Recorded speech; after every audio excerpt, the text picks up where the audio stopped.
menghendaki pemuji penyembah di dalam roh dan kebenaran. Biarlah ibadah kami ini berkenan kepadamu, membukakan hatimu, dan terus ajar kami Tuhan lewat kebenaran firman-Mu supaya kami tahu bagaimana hidup benar di hadapan Kau Tuhan.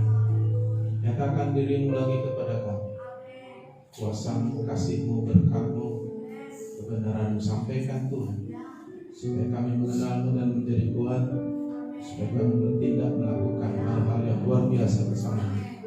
Terima kasih Tuhan, kami siap menerima firman-Mu, firman-Mu pada kami. Haleluya, yang siap boleh berkata amin. Kita akan belajar membangun manusia roh. Apa saudaraku? Dan manusia itu, karena manusia itu roh, seperti Allah yang adalah roh. Bedanya manusia dengan kita, manusia dengan Tuhan. Tuhan tidak punya tubuh fisik, tapi kita diciptakan menurut gambar rupa Allah, hampir sama seperti Allah. Dan Allah itu roh. Haleluya. Pernah Allah itu menjadi manusia, namanya Yesus, supaya kita terus membuat firman itu menjadi seperti apa yang Tuhan mau. Jadi manusia itu adalah roh yang mempunyai jiwa, tinggal dalam tubuh. Jadi tubuh ini kayak rumahnya roh kita. Tapi karena tubuh kita ini sudah tidak seperti apa yang Tuhan hendaki, maka harus diganti nanti dengan tubuh kemuliaan. Itu pada hari kebangkitan akhir zamannya.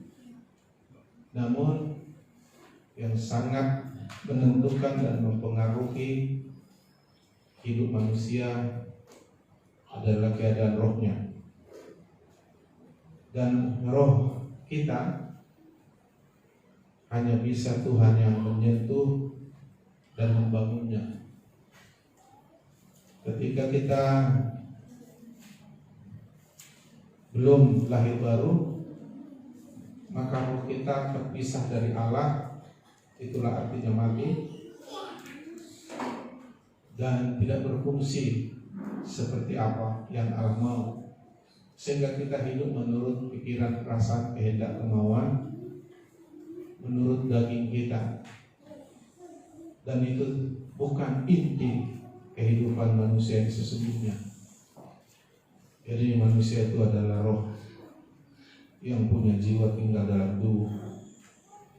Jadi kita jangan berpikir manusia itu sebatas fisik, atau sebatas pikiran, perasaan, kehendak, tidak. Manusia itu adalah roh, seperti Allah adalah roh. Makanya kita bisa menyembah Dia dalam roh dan kebenaran, karena kita juga adalah makhluk roh.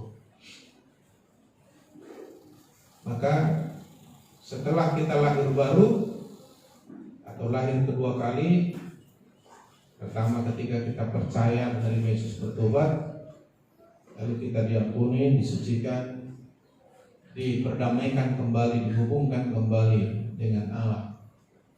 Roh kita mulai aktif terhubung dengan Tuhan, dan itu disebut bayi rohani. Nah, jadi harus bertumbuh rohaninya, dari bayi menjadi pemuda, menjadi dewasa rohani. Seperti secara fisik kita lahir sebagai bayi, pemuda sampai dewasa. Cuma fisik punya waktu, tetapi roh, saudaraku, dia kekal. Masalahnya kekal bersama Allah atau kekal terpisah dari Allah. Jadi semua orang yang ada di neraka, mereka kekal terpisah dengan Allah.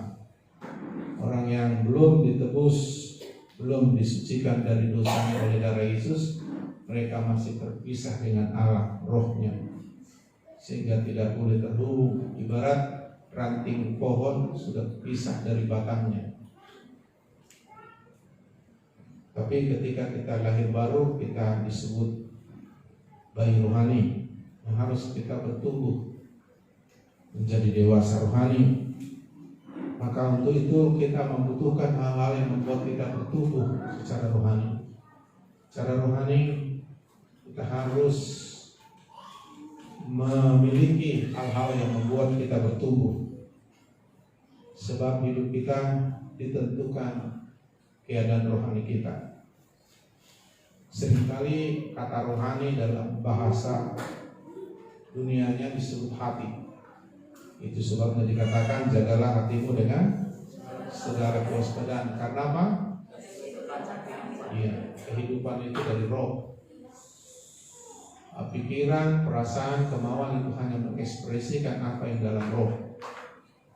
Fisik pun hanya mengekspresikan apa yang ada di dalam pikiran kita. Namun semuanya harus dari dalam. Makanya dikatakan apa yang keluar dari hati. Di hati kita lah intinya. Makanya Tuhan Yesus mengatakan seperti ini. Matius 4 ayat 4. Mari perhatikan dulu.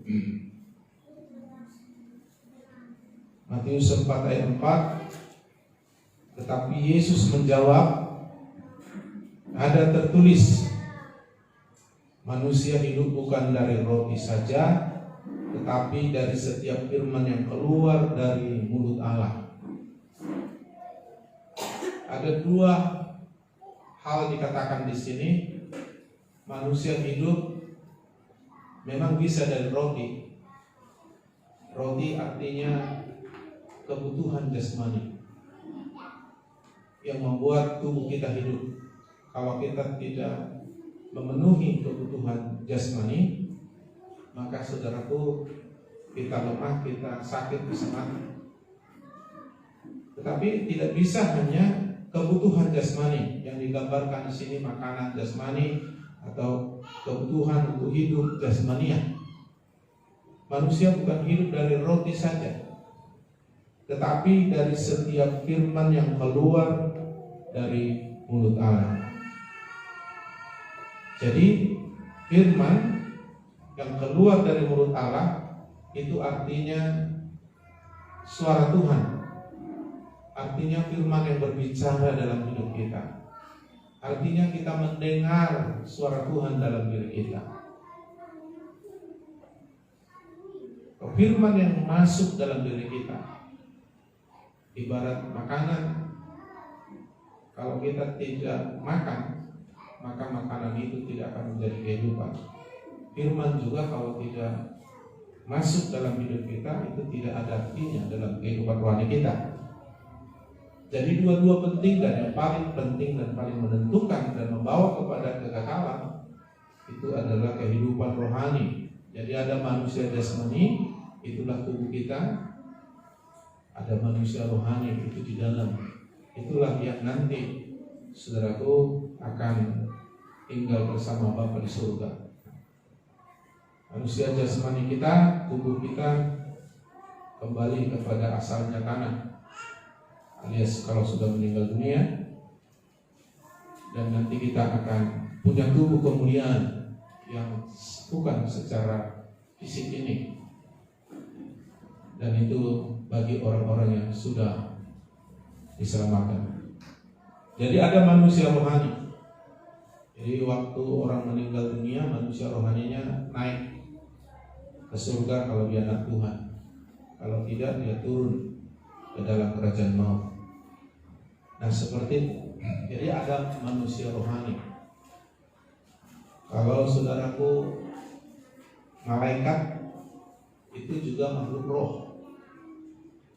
Dia bisa kita lihat, kalau Tuhan izinkan, dia punya bentuk, ya, bahkan ada malaikat punya sayap, tapi dia makhluk roh, ya. Nah kita pun seperti itu, tidak bisa dibatasi dan tidak bisa meninggal lagi nanti kalau sudah pada akhir zaman kita memiliki tubuh kemuliaan. Nah, saya yang mau sampaikan hari ini kepada kita supaya kita tahu bahwa kita nggak bisa hidup hanya dengan memenuhi kebutuhan jasmani saja. Tidak bisa. Itulah yang membedakan kita dengan makhluk lain, yaitu binatang dan tumbuhan. Karena kita, saudaraku, makhluk yang kekal. Manusia roh kita itu makhluk kekal. Masalahnya terhubung dengan Tuhan dengan tidak terhubung dengan Tuhan, itu yang akhirnya nanti kita tahu sejak di muka bumi atau setelah meninggal dunia. Neraka itu tempat orang terpisah selamanya dengan Tuhan. Surga adalah tempat di mana orang bersama dengan Tuhan selamanya. Itu manusia rohnya. Kalau tubuhnya karena diambil dari tanah dulu, balik jadi tanah. Jadi makanya daging tak berguna, rohlah yang memberi hidup. Maka kita harus, supaya hidup berguna, kita harus membangun manusia roh kita. Semuanya ditentukan oleh roh kita, manusia roh kita, bukan tubuh kita. Tubuh kita ini bisa bergerak seperti saya itu karena masih di dalam roh saya, di dalam tubuh ini. Kalau Tuhan mengambil roh saya, maka tubuh ini mati. Ya, maka tubuh ini tidak bisa digerakkan oleh pikiran dan sebagainya, mati. Semuanya akan stop. Jadi itu sebabnya Tuhan mengatakan manusia hidup bukan dari roti saja, tapi dari setiap firman yang keluar dari mulut Allah. Makanya hidup manusia itu tidak bisa puas, terpenuhi kalau tidak terpenuhi kebutuhan rohani. Tidak bisa. Dengan kekayaan tidak bisa, tidak cukup. Ya, banyak sekarang orang di penjara karena korupsi, contohnya pencuri, contohnya. Padahal yang mereka itu kebanyakan orang yang sudah bermiliar uang. Jadi tidak cukup dipikir terus. Jadi Tuhan pernah mengkisahkan waktu Yesus ngomong-ngomong dengan perempuan di sungai Yakub. Dia bilang, kasih aku minum. Lalu perempuan ini bilang, gak bisa kita berhubungan karena beda suku. Samaria dengan Yahudi waktu itu tidak bisa berhubungan. Lalu Yesus bilang, seandainya kau mengenal siapa yang berbicara padamu, niscaya kau minta air dari dia.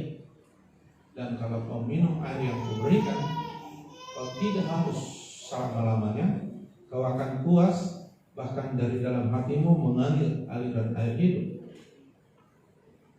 Bingung ini si perempuan Samaria.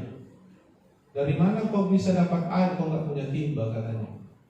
Yang diperkenalkan oleh Yesus air hidup, air yang bukan secara fisik jasmani dari sumber Yakub. Kalau itu kau akan haus.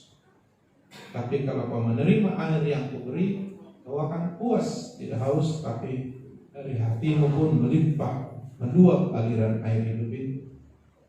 Jadi ada, saudaraku, sesuatu yang membuat manusia tidak akan pernah puas. Itu hal-hal dari dunia ini, tidak akan pernah. Tapi ada hal-hal yang kita bisa terima dari Tuhan, kita akan puas. Makanya orang tidak akan puas dengan uang, dengan kekayaan, tidak akan puas dengan apapun, tidak akan. Saudara bilang, seandainya aku punya sepeda motor, ya udah enak lah. Nanti saudara punya sepeda motor, saudara nanti lihat lagi sepeda motor yang lebih bagus, maunya ini ya. Sudah itu saudara mulai, mobil second pun jadilah. Ya udah, mobil second maunya yang pijan inilah, minimal lah, Avanza atau apa. Udah punya nanti, maunya ganti lah. Terus nggak ada puasnya, ya, nggak akan ada puasnya, ya. Saudara, kalau aku kurasa 10 hektar pun sawitku kalau udah buah udah cukup lah. Nanti udah sampai di sana maunya tambah lah ya. Tambah lah enggak kan maunya seluruh bumi ini samamu gitu. Akhirnya habis waktu mati tanpa membangun manusia roh. Jadi nggak pernah puas. Makanya Tuhan bilang yang perlu kalau untuk hal dunia minta aja secukupnya. Makanya doanya berikanlah kami makanan yang secukupnya. Kalau lebih dari situ muntah kita atau overdosis. Jadi yang hal-hal dunia itu secukupnya. Tetapi ada yang membuat kita tidak secukupnya, hal-hal rohani melimpah. Haleluya. Jadi itu sebabnya saudaraku, jangan bercita-cita hal-hal dunia. Nanti saudaraku akan tertipu. Kalau kita berkata siapa yang mengejar uang akan membelokkan imannya dan akan menderita dengan banyak hal. Ya. Tetapi siapa? Ya, Matius 5 ayat 6 dikatakan, barang siapa, Matius 5 ayat 6, barang siapa yang lapar haus akan kebenaran, maka mereka akan dipuaskan. Jadi makna enaknya hidup ini hanya dalam Yesus. Karena hanya Yesus yang bisa memenuhi kebutuhan kita yang sesungguhnya. Lainnya itu relatif. Sekarang saudara bilang benar, besok udah gak benar itu. Semua di dunia ini relatif. Semuanya tidak kekal, semua bisa berubah. Saya kasih contoh. Mana yang betul? Orang yang di pelosok, yang sulit jalannya, enaklah kamu yang di kota ya. Kan gitu mereka bilang. Ya bisa tiap hari belanja. Kalau kami susah, jalannya susah, harus sekali seminggu. Ia pun kalau jalannya bagus. Meskipun kami banyak uang, tapi susah. Ya, kami pun tak punya kendaraan, maklumlah di kampung pelosok. Kamu yang di kota itu enaklah. Sedap. Ya. Lalu saudaraku yang di kota malah berkata, enak kali ya, kamu yang di desa ya, malah bikin dia tamasya alam. Wisata alam ke desa-desa hutan-hutan. Kata orang-orang kota yang apalagi kota metropolitan, kota besar, mereka udah bisa di kota. Makanya kalau liburan mereka ke kampung-kampung, hutan-hutan, wisata alam namanya. Naik gunung manjat-manjat sampai terkilir kakinya. Jadi kalau orang kota maunya pergi ke mall ya, jalan-jalan. Gak butuh mereka manjat gunung, mandi di danau, gak apa-apa, asik sama mereka. Nah pertanyaannya, yang enak sebenarnya siapa? Orang kota atau orang desa? Gak ada yang enak.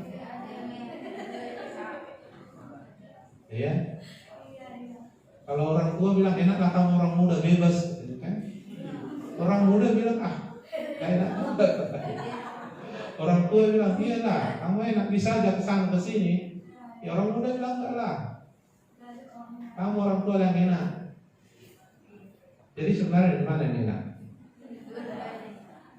Yang enak adalah orang yang lapar haus akan kebenaran, karena orang seperti ini akan dipuaskan Tuhan. Haleluya. Ya. Kalau saudaraku dibilang misalnya dia maunya aku punya istri yang cantik, punya uang yang banyak, ada rumah, saya sudah bahagia. Sudah sampai di situ gak bahagia dia. Maunya tambah istri 2 lagi. Iya, untung di Kristen gak boleh kan? Kalau dia yang lain boleh. Ya kan? Jadi bahagia menurut dunia itu relatif. Bisa seperti apa katakan? Seperti embun atau awan, sebentar nampak sepertinya iya ya, tapi hilang sebentar. Atau kalaupun realitanya begini, seperti bunga katanya. sebentar mekar, harum, indah, tapi sebentar nanti layu, kubur. Tetapi berbahagialah orang yang lapar haus akan kebenaran. Kenapa mereka bahagia? Karena mereka akan, artinya Tuhan akan memberikan sesuatu yang membuat kita enak. Kebenaran di sini bukan hal-hal materi. Kebenaran di sini adalah hal-hal rohani, hal-hal kehidupan yang sesuai dengan kehendak Tuhan, yang sesuai dengan firman Tuhan. Karena Tuhan Yesus dan firman adalah kebenaran hidup. Ketika kita hidup di dalamnya, hidup dalam kebenaran firman, kita sudah hidup dalam kebenaran. Bukan kebenaran menurut kita, tapi kebenaran yang sejati, yang sesungguhnya adalah Tuhan dan firman-Nya. Jadi kalau kita haus lapar akan itu, hal itu, seperti rusa yang terus mencari, rusa yang haus yang terus mencari sungai untuk minum karena hausnya. Nah, seperti itulah kita maunya dengan Tuhan. Maka Tuhan akan buat kita bahagia karena orang-orang seperti ini yang lapar haus akan kebenaran seperti ini akan dipuaskan Tuhan. Haleluya. Haleluya. Jadi jangan saudara pikir, kenapa ya? Ya, saya pernah lihat di YouTube. Ya, dia udah nikah 3 kali kawin cerai terus. Padahal seperti yang dia pikir, yang dia mau, dia menikah dengan orang Indonesia yang kaya, dengan orang bule yang kaya, tapi nggak bahagia dia, sehingga dia bilang lebih bagus aku tidak menikah lagi. Nggak juga ya, ternyata waktu dia diwawancarai, ya ternyata dia juga kurang bahagia. Artinya saudaraku, apa yang kurang? Uang banyak. Ya. Hanya hanya sepatunya aja harga 60 juta, bayangkan. Ya kan? Tapi walaupun 60 juta susah juga dia. Cincinnya itu harga 1,6 miliar. Tasnya itu harga 75 juta, dompetnya. Mobilnya banyak kali koleksi. Rumahnya cantik sekali. Tapi waktu diwawancara itu dia nggak bahagia, nangis juga dia. Tidak sama dengan semua itu. Itu artinya kalau bukan Tuhan yang memuaskan, manusia tidak pernah puas. Dan siapakah yang akan diberi Tuhan kebahagiaan yang sejati atau hidup ini baru merasa cukup, merasa puas kalau kita lapar haus akan Dia, akan Tuhan dan firman. Haleluya. Itu sebabnya Tuhan bilang Matius 6:33, tak usah kamu khawatir makan minum pakai. Burung lihatlah aku pelihara, tak pernah khawatir. Lihatlah bunga bakung, udah dari dia di hutan, dan bunga itu, bunga bakung ini lebih cantik dari jubah Salomo. Apalagi kamu, kata Tuhan. Aku tahu apa yang kamu butuh. Tetapi cari dahulu kerajaan Allah dan kebenarannya, maka semuanya akan. Jadi enak itu dengan Tuhan, saudaraku. Cuma kita ini mindsetnya beda. Banyak orang kulihat tak berusaha sungguh-sungguh dekat sama Tuhan. Malah banyak usahanya untuk tindakan-tindakan membuat dia jatuh jauh dari Tuhan. Dipikirnya kalau dia sudah uang 30 miliar udah bahagia dia, enggak. Bahagia. Siapa itu orang muda termasuk bintang terkenal itu? Ya, saya bukan memburukan dia. Udah muda, udah sukses sekali dia. Dari YouTube-nya aja 1 bulan lebih 1 miliar dapat dia. Dari YouTube saja, dari usaha dia. Makanya dia kayak membeli sepeda jadi kalau dia membeli mobil apa ya, Ferrari kayak membeli apa sepeda jadi. Tapi berkali-kali dia ditangkap karena kurang bahagia, akhirnya mengkonsumsi narkoba. Orang mengkonsumsi narkoba itu karena memang kesepian, karena nggak bahagia, ada kosong gitu. Apa uang ini banyak? Nanti pulang dia kerja dengan ini. Untuk apa ini semua? Dia coba menikmati apa? Dia sudah punya istri yang cantik, rumah apa semua. Uang dia punya, pembantu dia punya. Apa yang diinginkannya di dunia bisa dia beli. Ya kan? Ya, pergi ke showroom mobil, kalau dia suka ditunjuknya ini berapa.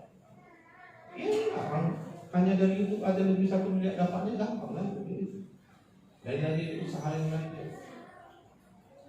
Tetapi saudaraku, saking kurang bahagianya, dan dia yang tahu, makanya dia berkali terperosok ke narkoba. Saya pikir kalau saudara nggak punya uang, nggak mungkin berpikir ke narkoba kan? Narkoba itu mahal, ya kan? 1 bulan biayanya bisa 5 juta saudara, bahkan lebih kalau sudah campur begini. Apalagi narkoba yang model apa itu, serbuk itu kan? Itu mahal, payah dapatnya mahal pula. Dan kalau sekali kena itu, saudara akan gila kalau nggak mengkonsumsinya sampai saudara mati. Makanya orang muda jangan coba main. Tujuannya sebenarnya mereka susah. Lalu untuk apa uang ini? Makanya yang seringkali ketangkap itu kan orang-orang ini. Iya, bintang-bintang film itu, wah banyak itu yang ini, hanya nggak ketangkap ya. Apa kurangnya? Apa mereka nggak bisa liburan ke luar negeri? Bisa, ya kan? Itu kenapa? Tetap mereka nggak puas. Ya cara yang instan adalah beli narkoba. Ada yang lain dengan segala macam kehidupan perzinahannya. Ya saudara tuh, kekuasaan mereka kejar. Tetap aja saudara nggak akan puas. Artinya apapun di dunia ini tidak bisa memenuhi kehidupan kita. Seperti makanan tidak cukup untuk hidup kita. Haleluya. Makanya manusia hidup bukan dari roti, dari uang, dari apa. Memang kita bisa bilang ya, kalau aku punya rumah baru sudah lumayan lah, inilah. Sampai nanti sini enggak percaya saudara. Saya dulu gitunya, waktu saya berdoa mulai Tuhan, pokoknya mobil yang sehat lah, second menjadi second. Terus, gak tahu udah berapa kali aku ganti. Lah ada orang mancing-mancing, kapan ganti di Pak? Dipancing-pancing lagi. Ingin sih ingin. Tapi saya tahu dari firman Tuhan, saya miliki pun seisi dunia ini, saya nggak akan puas. Iya kan? Nggak akan puas. Jadi kalau begitu Pak, Tuhan tahu kau memerlukan itu, tapi bukan itu yang kau cari lebih dahulu. Apa yang perlu kita cari lebih dahulu? Kerajaan Allah maksudnya kebenaran. Hauslah akan Tuhan, hauslah akan firman. Cari itu lebih dulu, prioritas. Nanti kau bahagia. Kenapa? Karena kau sudah dapat kerajaan itu, kau dapat Yesus, kau dapat kebenaran firman dalam hidupmu. Semuanya itu akan ditambahkan, semua akan membuat kau artinya Tuhan akan memuaskan. Karena Yesus datang memberi hidup supaya kita mempunyai segala kelimpahan. Jadi kata kelimpahan gak kurang lagi. Selain itu kita kurang. Ya. Bisa kita udah cukup banyak uang tapi kurang sehat. Ya, kita sudah punya uang, sudah sukses pekerjaan tapi kurang atur rumah tangga. Banyak kali kurang kita. Ya, semua banyak kurang, anak kita kurang ajar, gitu kan? Ada aja kurangnya. Yang nggak kurang adalah kalau Tuhan memenuhi. Itu sebabnya maulah digembalakan Tuhan. Karena bila Tuhan gembalaku, tidak kekurangan aku. Kalau aku butuh rumput yang hijau, aku dibaringkan di sana. Kalau aku haus, dibawa aku ke air yang tenang, disegarkan jiwaku. Kalaupun aku berjalan dalam lembah kegelapan yang licin, aku disertainya. Aku tidak takut, karena Dia hebat. Haleluya. Jadi yang membuat kita bahagia itu bukan soal di kota, di desa, kaya, tidak, sukses atau tidak, bukan itu. Yang membuat kita bahagia karena Tuhan memuaskan kita. Dan itu hanya Tuhan bisa. Jadi rohani kita ini ruangan yang sangat luas, sampai dunia dimasukkan ke dalam pun tak cukup. Dan hanya Tuhan yang bisa mengisinya. Itulah makanya Tuhan bilang, manusia tak bisa hidup dari roti saja, dari kebutuhan jasmani di dunia, tak bisa. Tetapi dari setiap firman yang keluar dari mulut Allah, itu yang akan memenuhi kebutuhan kita. Maka carilah seperti orang haus mencari air, seperti orang lapar mencari makanan. Carilah, kau akan bahagia. Karena pada titik nanti, ketika kau mencarinya dengan kehausan, pada titik itu Tuhan akan memuaskanmu. Haleluya. Amin. Sebabnya saudaraku, jangan sampai kau miskin rohani. Jangan sampai kau kurus rohani, telanjang rohani, lemah rohani. Mari saudaraku bangun rohanimu. Caranya semua kebutuhan rohanimu ada pada Tuhan. Yang lain akan ditambahkan.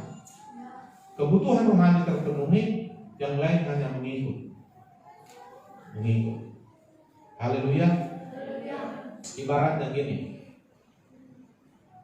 orang kan kalau makan tujuannya kan supaya hidup, ya kan?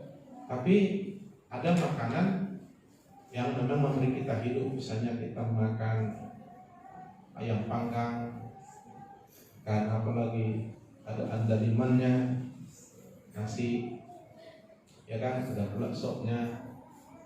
Nah, tujuan kita makan supaya kita hidup kan. Tetapi bisa juga kita nikmati kan. Andalimannya itu kita nikmati kan. Rasa pedasnya, asinnya kita nikmati. Itu ada di dalam makanan itu. Tapi makanan itu bukan hanya sekedar kita nikmati enak pedasnya, tetapi makanan itu yang paling utama memberi kita kehidupan, pertumbuhan jasmani. Demikian juga dalam kehidupan kita, ketika kita menerima kebenaran Tuhan, menerima firman, terus bergerak dalam Tuhan, itu bagi kehidupan rohani kita. Namun ada ketika dalam perjalanan rohani kita menikmati banyak hal. Kita menikmati, merasakan banyak hal. Nah, saya kasih contoh.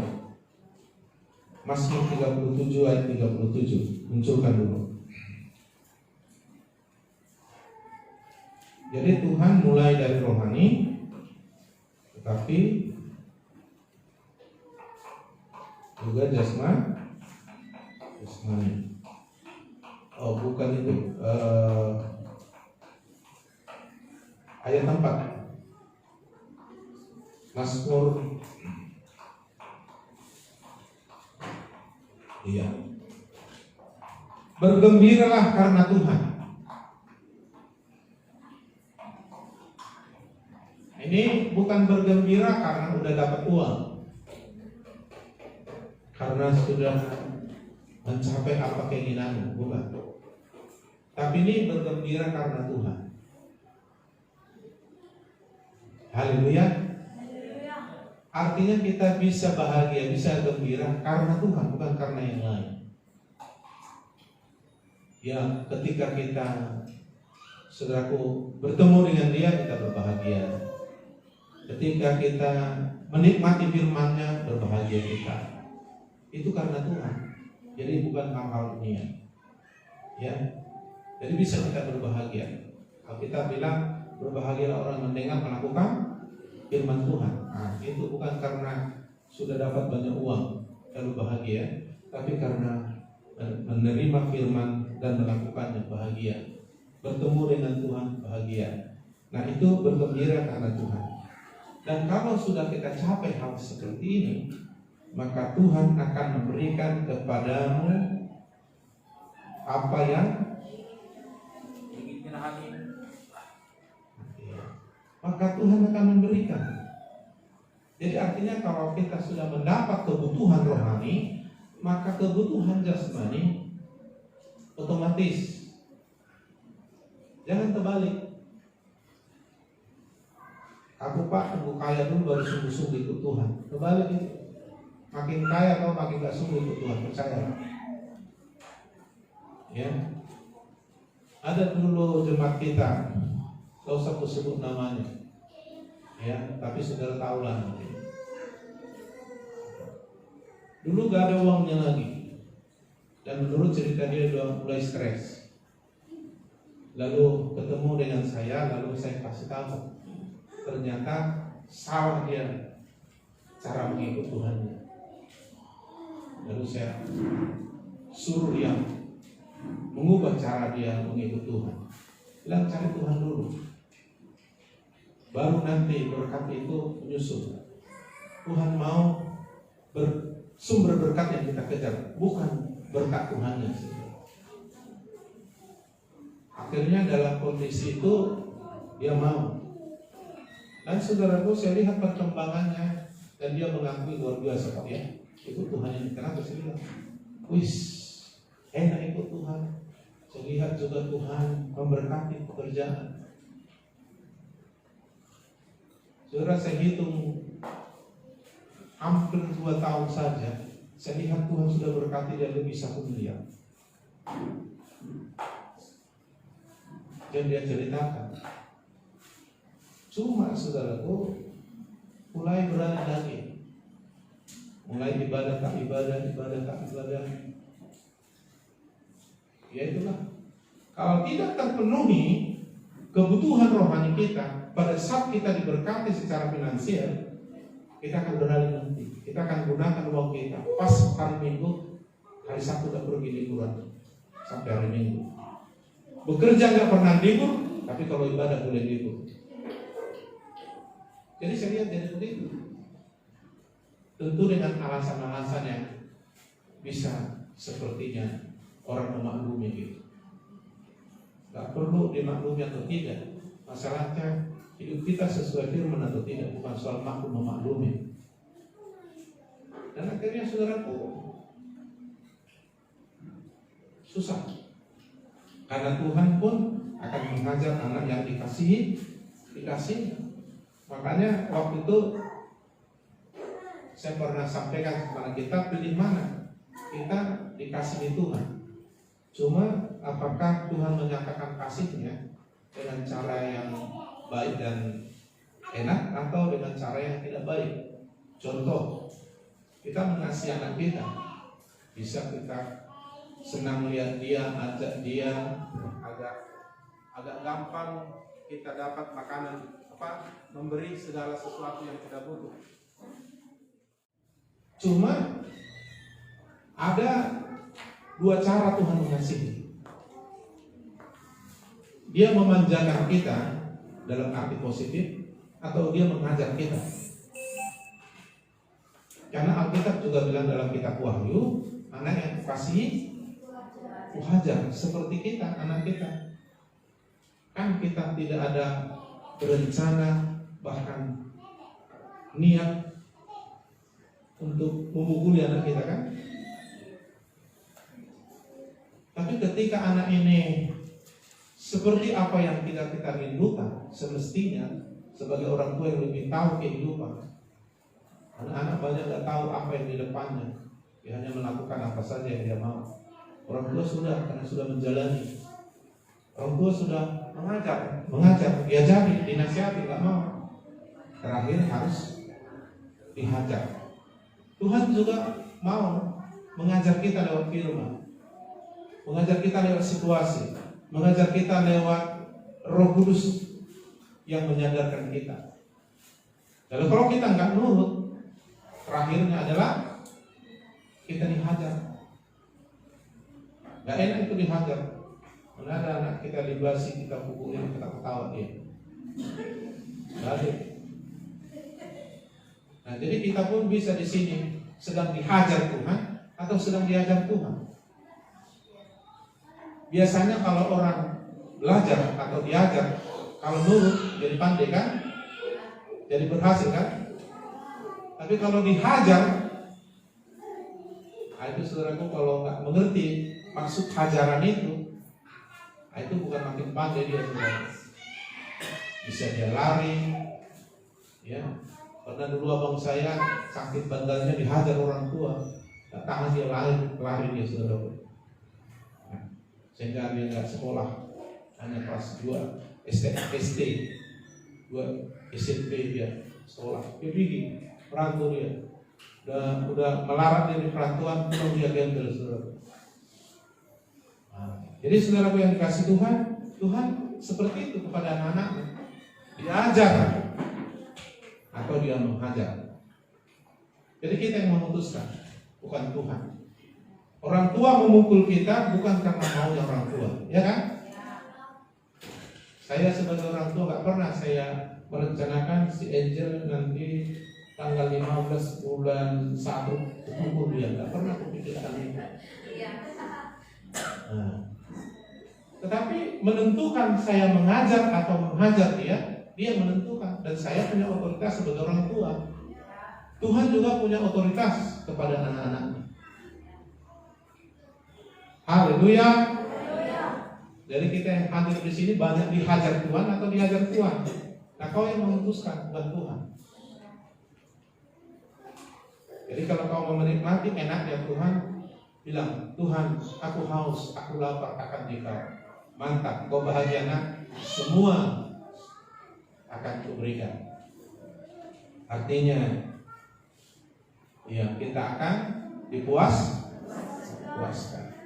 ya. Dan bergembiralah karena Tuhan. Jadi harus enjoy, harus sukacita di dalam Tuhan. Nah, bonusnya, maka Ia akan memberikan kepadamu apa yang diinginkan hatimu.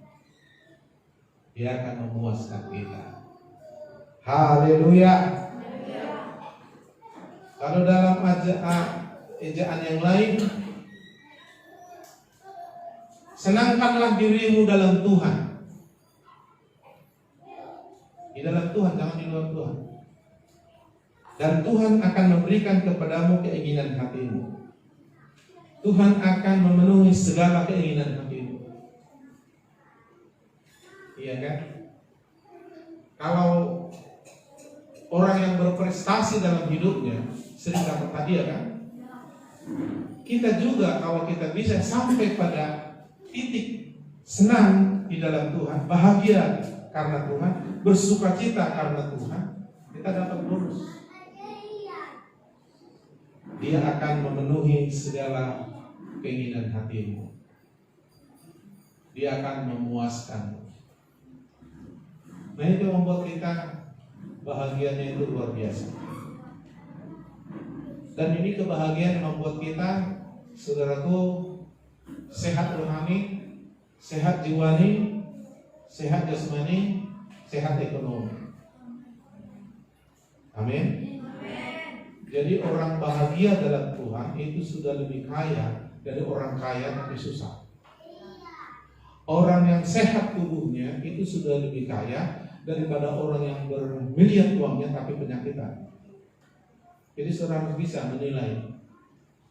Dan Tuhan kasih semua, komplit, totalitas, roh, jiwa, tubuh, materi. Sehingga Tuhan adalah gembalaku. Asal kita cari dulu kerajaan Allah dan kebenaran sampai kita bahagia karena Tuhan. Karena itu, maka Tuhan akan memenuhi semua keinginan kita. Lebih daripada burung dipelihara, kita dipelihara. Lebih dari itu, Tuhan mendandani bunga yang begitu cantik, kita akan didandani lebih lagi. Tapi cari dahulu kerajaan.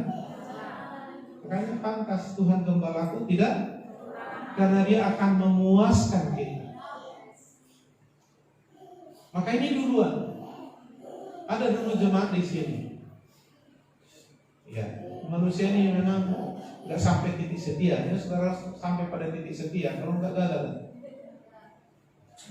Dulu diiming-imingi sama lainnya. Juallah hartamu, kita bungakan uang di kota dan kota. Nanti kalau sudah banyak uang, mau kau pindah dari sini, tinggal ini. sekian bunganya, gini. Pokoknya kayak rentenir itu. Wah, masuk akal. Karena dia di kampungnya susah kali. Gitu-gitu aja ekonominya, sudah anaknya mulai besar gitu-gitu aja. Masuk akal dia pikir kan. Dia jual rumah, dia undang-undangnya, akhirnya saudaraku dikasih sama familinya ini. Iranto ini, tahu satu sebut namanya juga. Dan pernah jemaat di sini. Akhirnya saudaraku, familinya meyakinkan. Jadi kami mau pindah ke Rantau, ya pindahlah katanya. Dijual lah sisa-sisa yang ada. Lalu ngontrak dia di Rantau. Lalu tunggu, uangnya nggak cair. Ternyata uangnya sudah habis. Berkelahilah suami istri. Lagi aku, gara-gara familimu bertengkar hebatlah.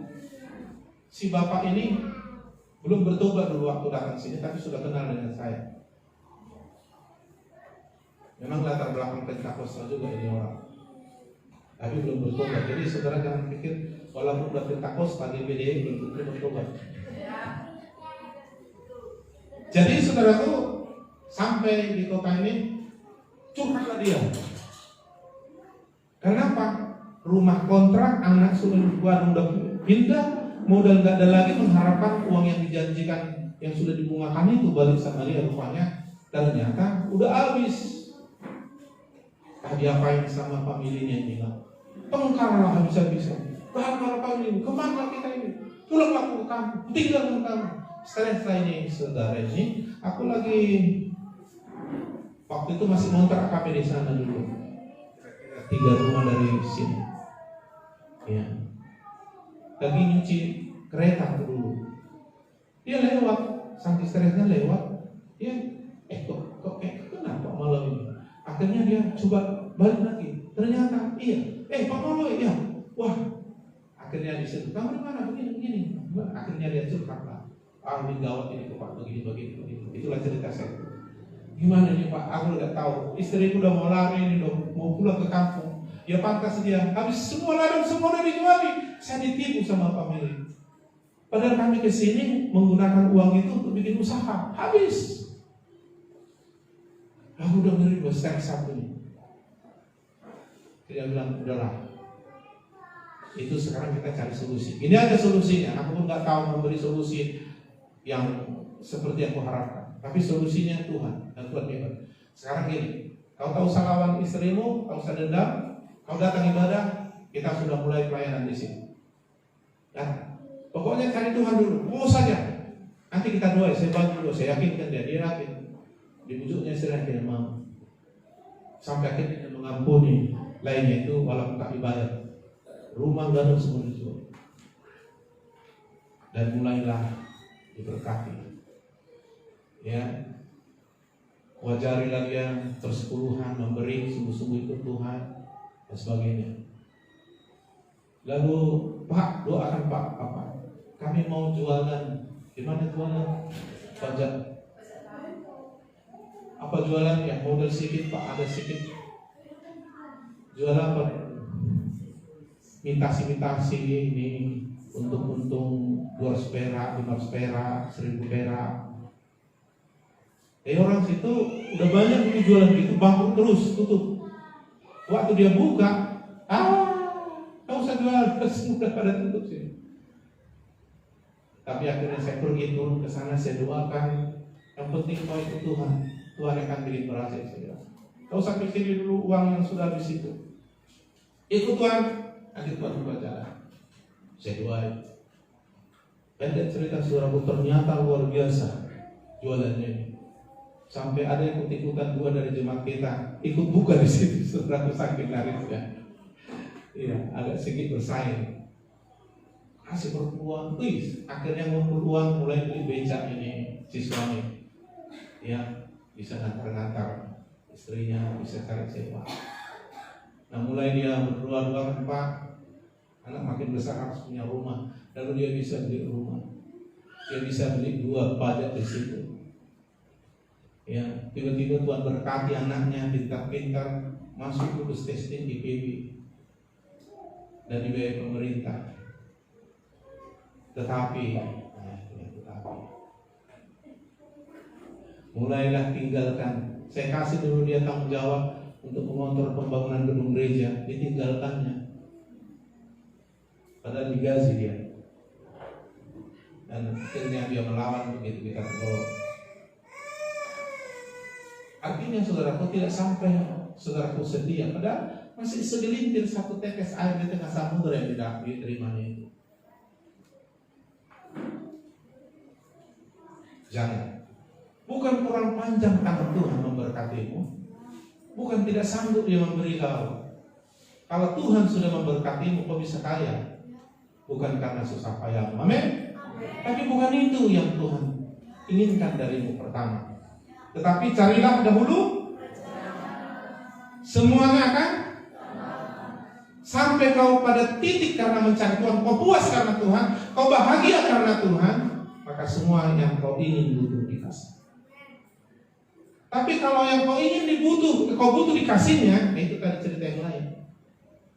Udah gak gereja malah memburuk-burukkan saya sempat.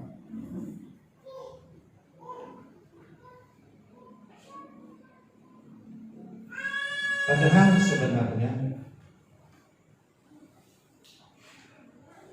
keterhubunganmu dengan pemimpin rohanimu, bapak rohanimu, dengan rumah rohanimu, itu sudah memastikan kau diberkati Tuhan. Haleluya. Saya berani bilang sekarang karena saya mengikut Tuhan yang hebat. Siapapun yang terhubung dengan saya dan mau mengikuti kebenaran yang Tuhan sampaikan melalui saya, pasti diberkati. Dan memang itu tujuan saya, dan itu memang tujuan Tuhan memanggil kita. Tuhan dipanggil oleh Abraham, diberkati oleh Abraham, sampai anak cucunya diberkati, supaya oleh Abraham dan anak cucunya bangsa-bangsa diberkati. Jadi semua yang terhubung dengan Abraham di bumi diberkati. Kenapa? Karena Abraham itu mengikut Tuhan. Jadi kita akan mengalami berkat yang sama. Haleluya.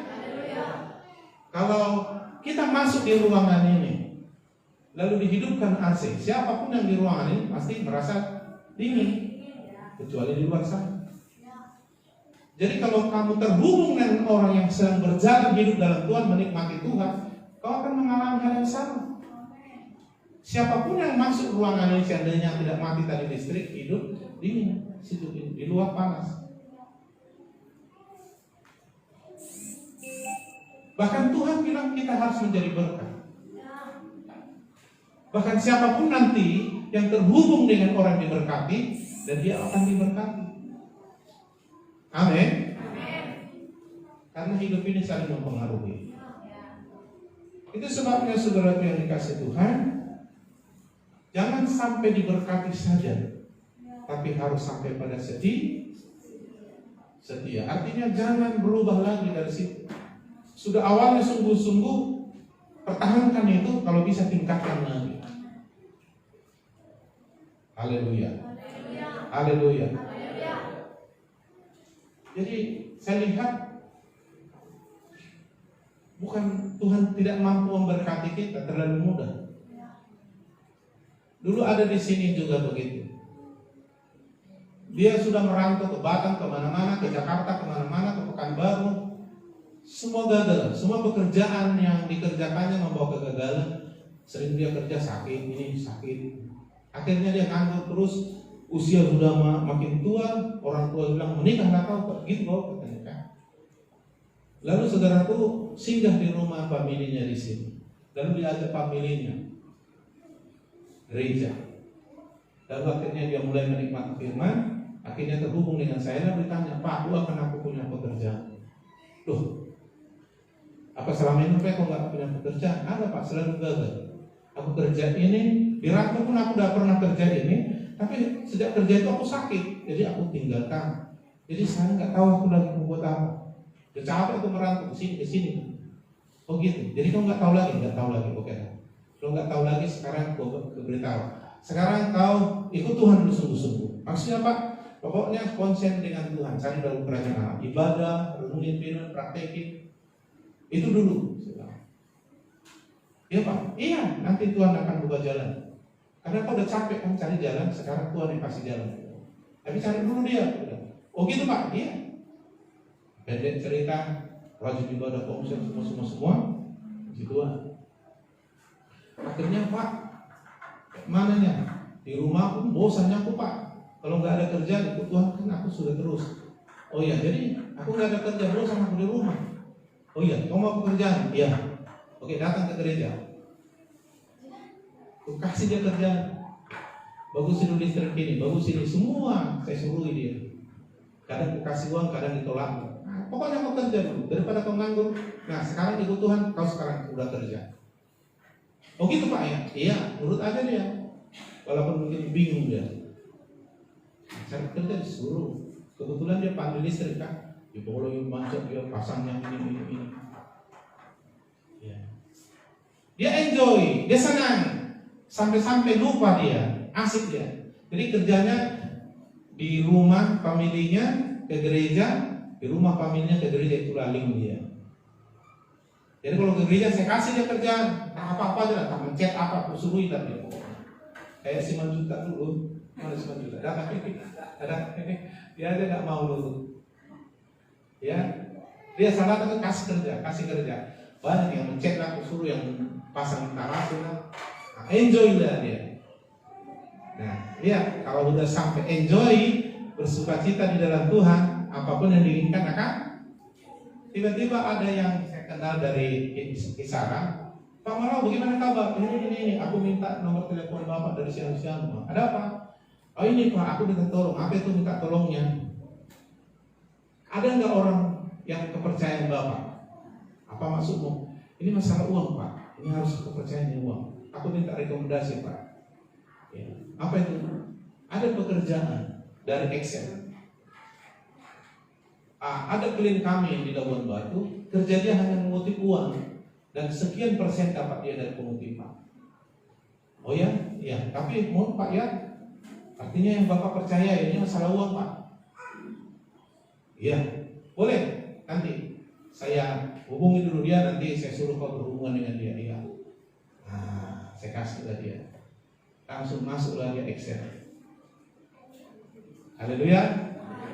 Langsung dia hanya kerjanya ada sepeda motor putih, udah dapat dia uang. Nah, itu dulu. Tapi enjoy dia udah ikut Tuhan. Ya kan? Lalu Pak, tanya lagi.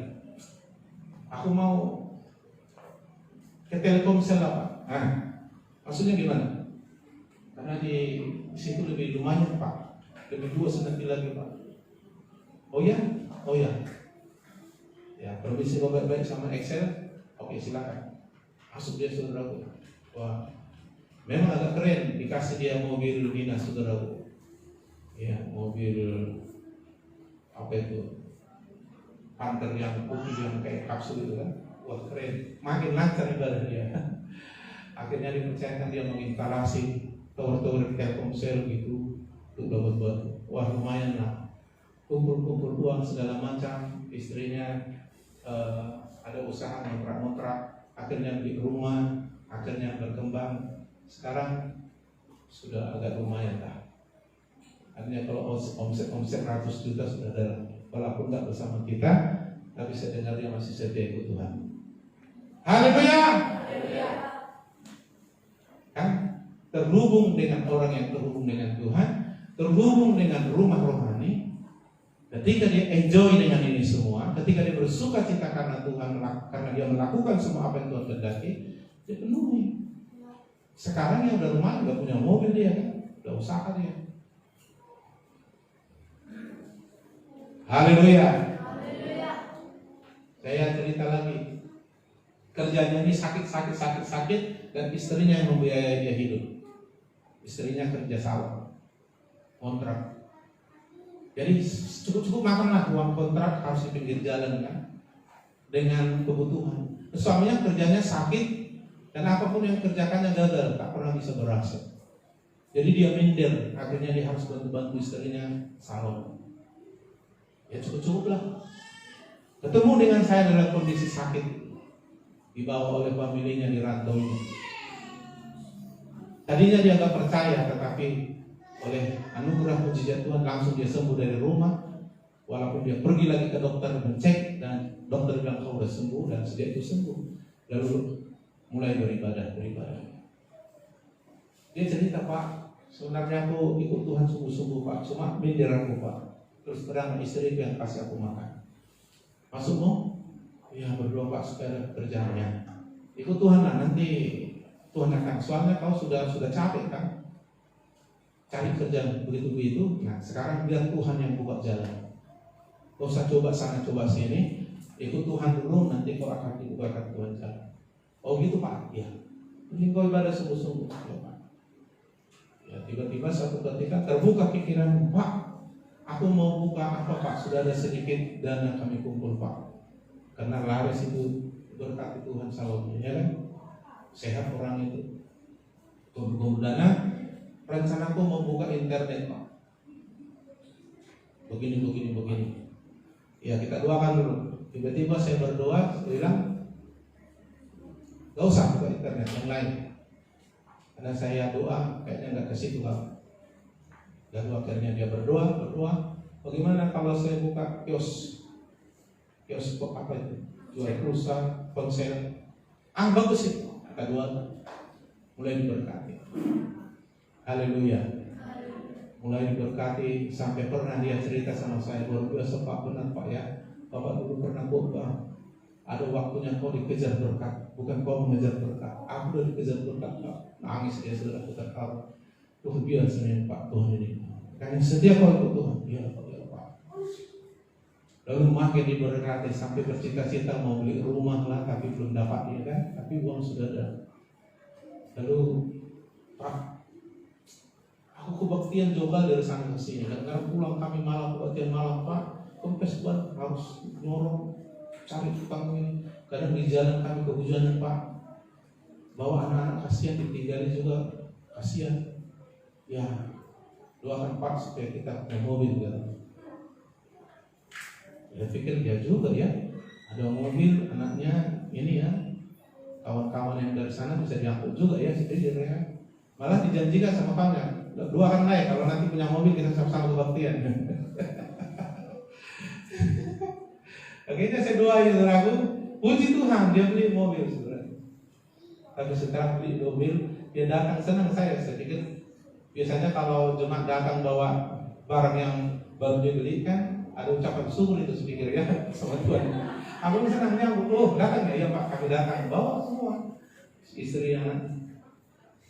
Saya terkejut. Malah datang permisi saudara. Gak tahan lagi kami Pak. Padahal belum lama ini mobil dibeli. Belum ada ucapan syukur. Kayak kita memisahkannya. Mulai seperti itu. Permisi Pak, karena kejauhan Pak, gak tahan kami Pak. Termenung saya. Waktu pakai sepeda motor, sukacita. Punya mobil, gak tahan katanya. Terlalu jauh. Tapi saya jawab bingung lagi. Berdua tahu. Jangan salah keputusan.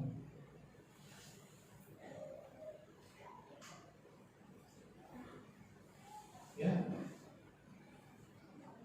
Artinya kalau dia banggakan, walaupun aku enggak di sana melayani, enggak di sana gereja dengan Pak Malau, buktinya aku sudah punya rumah. Kalau saudara menganggarkan uangmu keberhasilan duniamu, saudaraku, saudara kalah. Orang komunis lebih kaya dari kamu. Kalau menganggarkan 100 hektar sawitmu, di sana orang gak beragama 10.000 hektar sawit. Berarti lebih hebat Tuhan kan? Kita saudaraku kemegahan kita dalam Tuhan. Bukan hal-hal seperti itu. Jadi jangan mengukur orang, wow ini hebat ini Tuhan ini, udah kaya ya enggak. Kesetiaannya kepada Tuhan, mengasihi Tuhan. Yang lainnya itu hanya aksesoris. Amin. Haleluya. Mana saudara mau?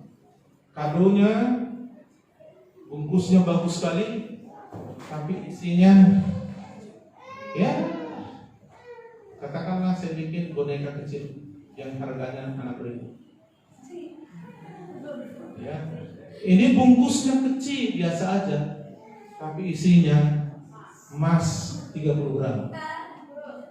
Saudara beli mana? Isi. Jadi isi hidup kita rohani, iman, kebahagiaan hidup dari Tuhan. Jangan kau banding-bandingkan orang itu kayak itu Tuhan kaya kali. Saya sudah bilang kalau kau bahagia karena Tuhan kau lebih kaya dari orang itu yang sudah punya semua tapi susah. Kau sudah lebih kaya, sehat kau walaupun belum punya apa-apa daripada orang itu sudah punya semua apa-apa tapi sakit. Jadi saudara harus tahu mensyukuri. Bahkan Tuhan mau kasih lebih lagi. Sampai kau berkata, Tuhan gembalaku tidak kurangkan aku. Dia memuaskan aku. Maka kalau kau benar setiap perkara kecil akan diberi. Penting setia dulu. Ini baru punya mobil 8 satu gak setia. Baru diberkati 1 miliar gak setia. Tuhan itu gak level itu. Kecil sama Tuhan itu. Kalau siapa bilang kayak kuku itu semua. Jadi jangan banggakan yang jasmani-jasmani. Alkitab bilang kalau mau bangga bersukacita, banggakanlah kau dekat dengan Tuhan, terima kasih Tuhan, bermegahlah dalam Tuhan. Jangan hal-hal jasmani. Kalau hal jasmani, luar biasa bah Tuhan ini bah. Kenapa? Aku dikasih Tuhan sepeda motor baru. Nanti itu dengar orang komunis, Tuhan kamu hanya sepeda motor baru. Berarti lebih hebat Tuhan. Aku dikasih mobil baru Ferrari harga 2,6 miliar. Berarti Tuhan kamu itu kayak miskin. Buat pula. Makanya jangan tunjukkan Tuhan itu hanya dalam artian-artian materi. Orang akan iri, lihat kau bahagia, sehat, walaupun kau cukup-cukup saja. Dia akan bilang, iya ya, aku cukup-cukup saja ya, tapi bahagia ya, sehat ya. Aku ini kalau nggak check up ke penan tiap bulan susah aku. Kalau sempat gak cuci darah udah mati aku sekarang. Haleluya. Yang penting kau bahagia, sehat, dan berbahagia karena Tuhan. Tunggu saja. Nanti Tuhan lihat apa sih maunya ini. Dikasihnya itu. Kasihnya itu. Haleluya. Saya pernah dengan ibu dulu masa-masa merintis di Kisaran, baru-baru nikah kami. Aku udah tinggalkan pekerjaan semua, jadi gak ada punya penghasilan lagi. Lalu merintis. Uangnya itu pokoknya terserah dari mana lah. Dan saya sejak anak Tuhan tak mau minta sama orang tua lagi, karena saya pernah diancam. Oh sok-sok bertuhan, minta sama Tuhan, jangan sama saya. Jadi saya tak mau lagi sekali. Lalu kami gak punya uang, lapar kami malam-malam. Belum ada anak-anak. Tawa-tawa kami, gak susah dengan kami, lagi damai dengan kami. Walaupun memang uang ngeri-ngeri sedap. Ya, taruhlah pendeta-pendeta kosain ya. Jadi ibu bilang, lapar aku bah. Aku pun lapar katanya. Iya, makanan yang di belakang gak pas ya, gak enak ini ya. Kalau ada uang kita beli apa? Mie goreng lah katanya. Kata-kata kan nggak ada uang. Iya, kita tahu. Nah, lagi kamu ngobrol-ngobrol ketawa-tawa, digoreng ya. Kalau ada yang buat kita ya, nggak ada uang udah lah. Rupanya ada menutup rumah, pas bawa digoreng sama kamu. Ah itu kan. Berarti nggak tahu kamu, nggak kami minta, nggak kita telepon. Iya ada sedikit lah, nikmati kan digoreng. Pas seperti yang kami ngomong-ngomong ini. Saya pikir itu Tuhan. Bukan saya telepon orang tolonglah ibu bilang perlu mie goreng antarkan dulu. Ada yang bilang gitu. Haleluya. Ingat ini maksudnya. Makanya ayat ini saya ingat betul masuk 34 ini. Iya. Tuhan tuh bisa menghibur kita, mensurprise kita, memberi kejutan dengan cara dia ingin ini aku kasih, sehingga kita puas. Kan orang yang sangat lapar begitu dikasih makan enak kan puas kan? Daripada orang yang gak selera makan dikasih, ayo makan kita, mikir dia. Nah kira-kira gitu Tuhan men-surprise kita. Pada saat tertentu dan kita diberikan makanan yang enak. Bos, ujung-ujungnya kita bersyukur sama Tuhan. Haleluya. Tapi kalau orang nggak lapar, lagi nggak selera makan, diantarkan mie goreng, nggak bersyukur dia. Kenapa? Emang nggak selera makan. Tapi coba sangat lapar kayak kami itu, ingin mie goreng, senang sekali. Ujung-ujungnya karena ini dari Tuhan, kami bilang terima kasih Tuhan. Banyak orang bisa makan mie goreng, nggak bisa bersyukur kayak kami. Haleluya. Amin. Jadi manusia tidak bisa hidup dari roti saja. Iya. Makanya jangan renungkan terus masalah-masalah itu. Cukuplah doakan. Tuhan kau tahu, Tuhan aku butuh ini. Udah. Sekarang bagaimana kau lapar haus akan kebenaran? Bagaimana kau terus mengikut Tuhan? Karena pada waktu kau terima firman itu akan bekerja. Dia akan membangun manusia rohmu. Dia akan membawa kau berdoa, masuk hadirat, menikmati firman, sehingga kau bersuka cita, bangkit imanmu, sehingga kau datang dengan iman kepada Tuhan. Dan itu yang Tuhan ingin. Kau sakit menikmatinya Tuhan, dikasih lagi surprise. Apa yang kau inginkan akan beri. Siap-siaplah mengalaminya. Haleluya. Kita ini bisa kaya semua. Dan Tuhan mau. Caranya teruslah lapar haus akan kebenaran sampai sukacita karena Tuhan. Dan kalau sudah begitu, Tuhan taruh berkat di kepalamu. Haleluya. Kalau sudah ditaruh Tuhan berkat di kepalamu, apa yang terjadi? Kau seperti magnet, seperti besi berani. Kau besi berani? Kemana kau bergerak itu logam semua. Kau seperti besi berani berkat. Kemana kau pergi berkat itu langsung.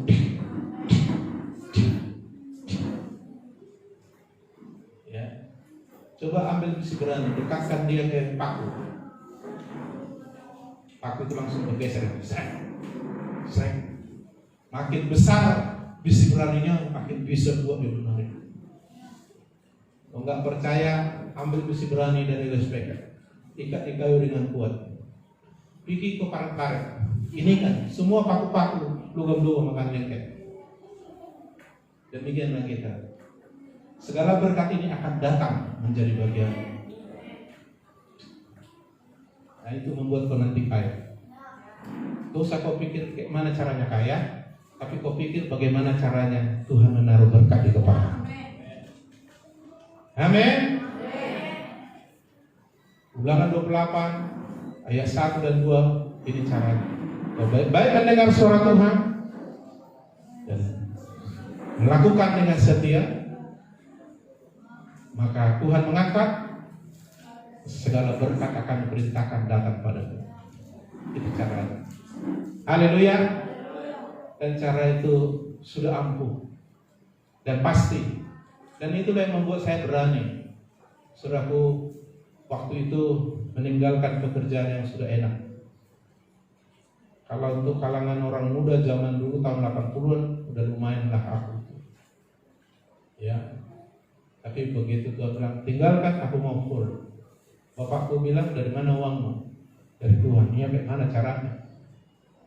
Gak tahu aku caranya, cuma aku tahu firman. Aku taat aja Tuhan. Dengar firman taat. Dan aku diberkati Tuhan. Haleluya. Berkati Tuhan. Berkati Tuhan. Itu sebabnya saudaraku, yang penting cari firman. Cari Tuhan.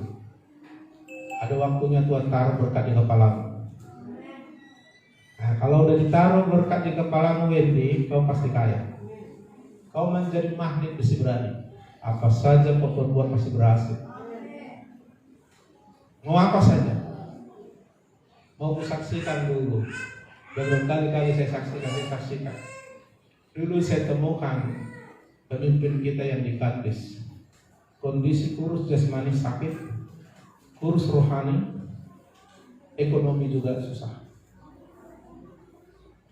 Kerjanya pangkas, anaknya banyak, mengurus anak yang banyak, istri nggak bisa membantu cari makan. Saya temukan dalam keadaan itu. Dan aku datang ke sana tidak bawa uang, tidak bawa bantuan materi, tapi aku tahu cara bagaimana dia diberkati Tuhan. Kuajari, 2 tahun kuajari. Ketiga tahun mulai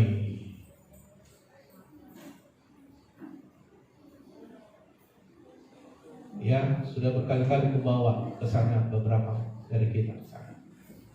Ya kalau kulihat anugerah Tuhan, dia dulu dari Sungiapung dia ke sana. Orang kampungnya dulu malu kalau mendengar kabarnya. Mengaranto dari tukang pakas kan di Orang Batak kan ada TLC kita. Pakas, mau pakas dulu. Pikir rumah sawit. Nah memang gak ada uang. Tapi sekarang beda. Ya, sawitnya sudah buah 5 hektar. Dia punya rumah di pasar Minggu. Itu beraset paling sedikit 800 juta. Anaknya 2 kuliah sudah kerja. Usahanya jalan terus. Jadi kalau ku hitung kali 100 juta aja sawit udah buah 800 juta. Lain-lain. Hanya yang nampak kasat mata 800 tambah 500 1,3 miliar. Dari kontrak 8 juta 1 bulan di pinggir pasar, karena harus di situ dia kontrak setelah aku pangkas. Kumpulnya uang pangkas ini untuk kebutuhannya, untuk kebutuhan kontrak tiap tahun. Dan sekarang dia pemimpin di sana, saya percayakan. Saya kenal betul karena saya membimbing dia dari itu. Aku bilang sama dia, kau harus setia. Belum apa-apanya yang kau terima. Haleluya. Jadi sekarang kalau istilah makan udah lebih dari makan lah. Makanya saya suruh dia ikut bersama saya membangun gedung gereja di sana. Kami udah berhasil oleh anugerah Tuhan. Kami 2. Ayo kita 2. Jangan harapkan jemaat karena jemaat juga terbatas. Kami bangunkan gedung 10x24 permanen. Selesai. Nanti kami tanggal 26 ini nanti akan ke sana bikin KKN. Haleluya. Sehat, makin rohani, bisa melayani. Sekarang sudah jadi pendeta. Anaknya mulai berubah, ekonominya mulai mapan. Kan sudah lumayan lah ya. 5 hektar sawit menghasilkan pangkas. Saya tahu berapa berkat karena perpuluhannya dia bayar. Jadi saya tahu berapa berkat yang dia terima. Haleluya. Tapi saya bilang bukan itu yang penting. Yang lebih penting dia sehat, dia bahagia karena Tuhan. Dia tetap setia dengan Tuhan. Yang lain akan tambah. Saya akan lihat akan tambah itu nanti. Apalagi sudah bersama saya dia mulai menabur. Kami tabur untuk pembangunan itu selesai 100 juta.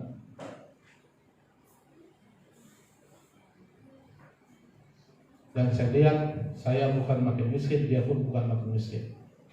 Padahal kami sudah tabur. Uang sedikit 100 juta. Haleluya. Itu dari situasi itu. Nah artinya kenapa saya beritahu? Inilah hebatnya firman. Jadi tak usah dulu banyak mikir-mikir. Ini dulu penting. Nanti Tuhan gampang membuka sumber-sumber yang lain. Penting kau sehat bahagia. Dan Tuhan nanti kalau sudah mau ditaruhnya berkat, kau jadi makmur. Ada aja nanti. Amin. Mari kita berdoa. Oh haleluya.